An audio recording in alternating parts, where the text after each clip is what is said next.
जी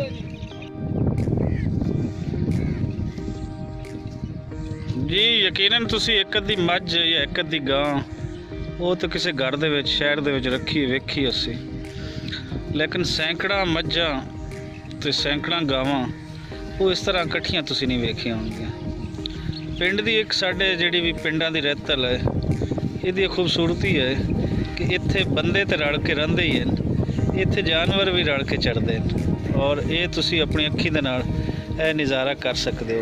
यह मुंजी की फसल इतों कट्टी गई है और मुंजी की फसल तो बाद इत्थे मझां दे जिहड़े चरवाहे ने, गावां दे चरवाहे ने, साडी साइड ते इन्हां नूं जिहड़ा भी कोई घर दा मझां या गावां चरांदा है उन्हें छेड़ू बोलते हैं। वल्ला आलम तुहाडे एरियाज़ दे विच जिथे जिथे वीडियो वेखी जा रही है उत्थे इसनूं की बोला जाता। सो ये एक तो जिहड़े चरवाहे ने, छेड़ू हैं, ये सारा दिन रल के इन्हां ने इकट्ठे गुजारना हुंदा, अपने दुख सुख दियां सारियां गल्लां इन्हां दी सांझियां होंदियां। एक दी तकलीफ दूसरे दी तकलीफ होंदी ते एक दी खुशी दूसरे दी खुशी होंदी है। यह तरीकाकार होंदा। अजकल जो कि मुंजी जिहड़ी है दाई हैं उनके वाफर टक लभ जाते हैं, टक खेत नूं सददे ने साडी साइड ते इत्थे ये सारे लोग इकट्ठे होंदे हैं और सारा दिन इस तरीके नाल इन्हां ने मझां चारनियां। ये नहीं होंदा कि इन्हां वास्ते कोई पट्ठे अलहदा हुण कट्टे जाणगे या कोई कुछ होएगा।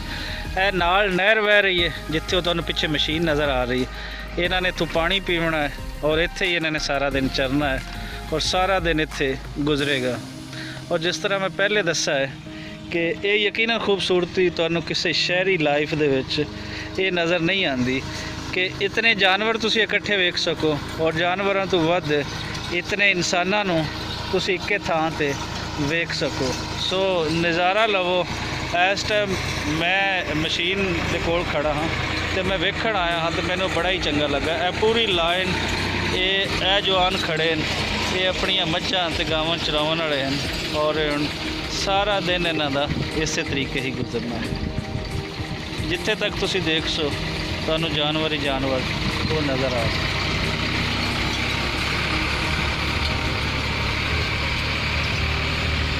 थोड़ा मैं तुहानूं जूम करके दिखाना, लेकिन मेरे को चूँकि उतना कोई बेहतर वो नहीं, मोबाइल मेरे को इस टाइम दूसरा कैमरा मैं इस टाइम नहीं लेके आया। सो ये रिकॉर्डिंग मोबाइल तो हो रही है और पूरे खेत जिहड़े हैं पूरे टक वो भरे पैन मझां दे नाल और कुछ मझां तो साडे नेड़े भी आ गई हैं।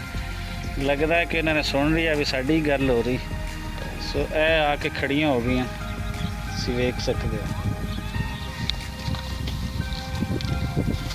और दसते जाइए कि जेड़ा तुसी जितना दुध पींदे हो शहरां दे विच वो दुध इन्हां मझां इन्हां गावां तो इन्हां पिंडां तो जांदा है और तुहाडे कोल दो तरह का दुध पहुँचता है। एक तो खुश्क दुध पहुँचता है, खुश्क दुध के पिछे भी इस दुध के अंदर ये पाया जाता है तो वो बनता है।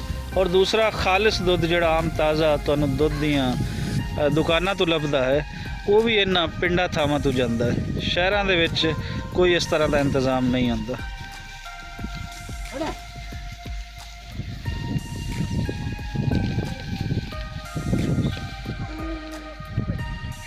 ऐ इन्हों सारे जवान इकट्ठे होते खड़े इस टाइम।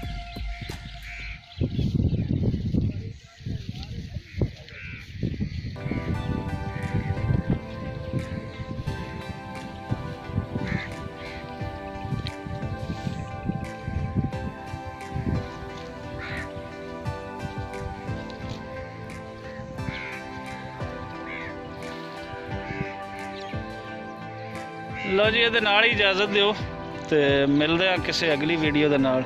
यकीनन साडी कोशिश होंदी है क्योंकि नवेकड़ी शै जिंदे च कोई नवांपन होवे वो तुहानूं दिखाया जाए और सानूं मंजर इंतहाई खूबसूरत लगा और ये असी वीडियो तुहाडे नाल इसलिए ही शेयर कर लें कि तुसी भी ये पिछे देख सको कि कितनी प्यार मुहब्बत इकट्ठ सांझ वो है और अजे भी सलामत है। खुशी की गल है। जिउंदे वसदे रहो, दिओ इजाज़त। अल्लाह वेली।